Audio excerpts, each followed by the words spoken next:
उनके भीतर साहित्य का एक समुद्र था। लगातार नवीनतम कृतियों को पढ़ना, खरीदना, ये उनका शक्ल था।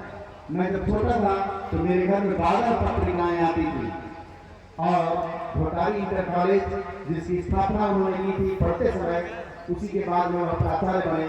उसकी लाइब्रेरी का पुस्तकालय सबसे समृद्ध पुस्तकालय था। मैंने 6वीं 7वीं 8वीं में सारे ग्रंथ, चाहे वह मूल महाभारत हो, रामायण हो, वेद हो, उपनिषद हो, उनकी कथाएं हो, दर्शन के ग्रंथ हो, साहित्य के ग्रंथ हो, अंग्रेजी, हिंदी, संस्कृत, उन सबको अध्ययन करने का अवसर मुझे उसी पुस्तकालय से मिला था। धीरे धीरे उनके भीतर एक आध्यात्मिक प्रज्ञा भी जन्म ले रही थी। मैंने देखा हनुमान जी और दुर्गा जी की भक्ति करते हुए वह लय हो जाते और सोने के खाले हमेशा ध्यान करके सोते थे। ये ध्यान जो शब्द आजकल चलने लगा है, मैंने बहुत बचपन में पिताजी से सुना, हर बार कहते थे ध्यान करने पर सोने जाएंगे, तो ध्यान करते थे। और 86 साल की उम्र में 87 में चल रहे थे जब वो पक्षाघात के शिकार हुए, उस दिन तक वो योगाभ्यासी थे। योग उनके जीवन का अनिवार्य अंग था। योग, ज्योतिष और आयुर्वेद में उनका गहरा लगाव था, गहरी श्रद्धा थी। यही नहीं, भारत की जितनी गुह्य विद्याएं हैं, गोपन विद्याएं हैं, साधना गंग विद्याएं हैं, उन सब का साहित्य भी वो पढ़ते थे। और इन सब क्षेत्रों में जाने के लिए जो मुझे प्रेरणा मिली मेरे पिताजी से मिली, इसलिए मैं मानता हूँ कि वो मेरे प्रथम गुरु हैं। माता पिता तो वैसे ही प्रथम गुरु होते हैं। मेरी मम्मी ने मुझे संस्कृत का ज्ञान कराया, संस्कृत के श्लोक पढ़ाए बचपन में, और पिताजी ने अंग्रेजी साहित्य और हिंदी साहित्य से परिचय कराया। रामधारी सिंह दिनकर के साहित्य से बचपन में उन्होंने हम लोगों को परिचय कराया। लक्ष्मी रथी के तृतीय सर्ग के बड़े गाढ़े पाठक थे। स्वयं लक्ष्मी रथी के नाटक अभिनय में इंद्र का रोल कर चुके थे। उन्हें सभी संवाद याद थे। जिस ओजस्वी भाषा में, ओजस्वी वाणी में वह काव्य पाठ करते थे, वैसा मैंने स्वयं कवियों को भी नहीं देखा।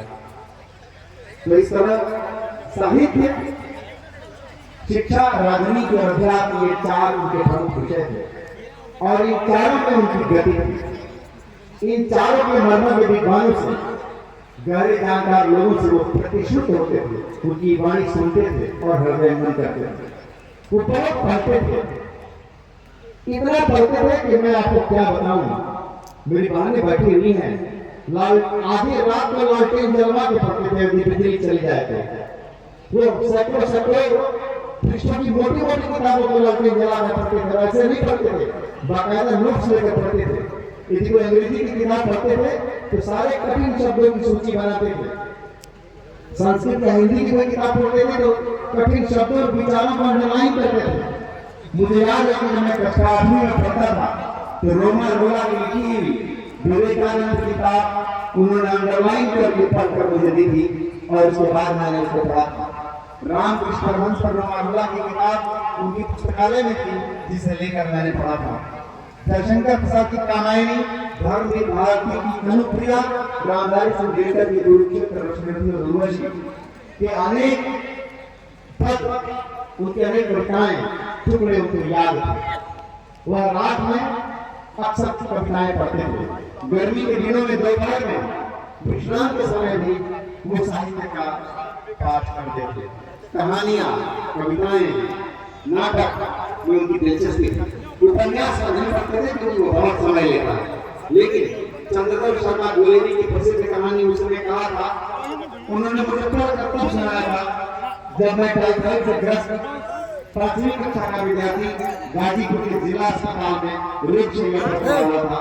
तब उन्होंने उसने कहा था रामक कहानी का पाठ करके मुझे सुनाया था। इससे पता चलता है कि वो किस प्रकार के व्यक्ति थे। साहित्य की अंतिम गहराइयों तक जो शोध होते हैं, जिनमें मेरी दिलचस्पी है, मेरे माध्यम से सुनते थे, कहते थे मुझे बताओ। अध्यात्म के तल पर वह रामकृष्ण विवेकानंद भावधारा से जुड़े थे। बाद में लाहिड़ी नाथ और योगानंद जी के माध्यम से उन्होंने क्रिया योग को समझने की कोशिश की।